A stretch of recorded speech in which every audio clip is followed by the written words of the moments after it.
హైదరాబాద్ శివార్లోని జవహర్ నగర్ ప్రాంతంలో జీవో 58 అమలు చేయాలని Telangana political JAC convener professor Kodandaram demand చేశారు. జవహర్ నగర్లో అఖిలపక్షం ఆధ్వర్యంలో పేద ప్రజల పక్షాన మహాధర్నా నిర్వహించారు.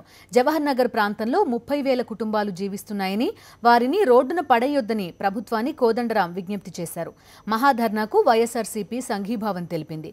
జవహర్ నగర్ ప్రజలకు న్యాయం చేయడానికి కలెక్టరేట్ను ముట్టడిస్తామని వైఎస్ఆర్సీపీ రంగారెడ్డి జిల్లా అధ్యక్షుడు శ్రీనివాస్ రెడ్డి తెలిపారు.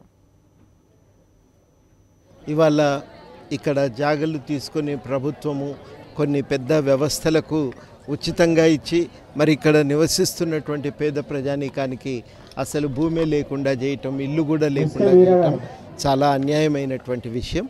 మనం ప్రభుత్వాన్ని కోరేది ఒకటే, మొత్తం ఇక్కడ దాదాపు ఒక 30,000 మంది ప్రజలు ఎంతో కాలంగా నివసిస్తున్న వాళ్ళందరికీ కూడా ఈ జీవో 58, 59 ప్రకారం రెగ్యులరైజ్ చేయాలని, వాళ్ళందరికీ కూడా నివసిస్తున్నటువంటి జాగలకు పట్టాలు ఇవ్వాలని చెప్పి ప్రభుత్వాన్ని కోరుతున్నారు. 2004లో అవిభక్త ఆంధ్రప్రదేశ్ ఉన్నప్పుడు అనేక ప్రజా సంఘాల ఉద్యమ ఫలితంగా ఆనాడు ప్రభుత్వంలో కదలిక వచ్చి రాజశేఖర రెడ్డి గారు రంగారెడ్డి జిల్లా మారుమూల ప్రాంతాల్లో ఉన్నటువంటి అర్బన్ ఏరియాలో కూడా పట్టాలు ఇవ్వడం జరిగింది.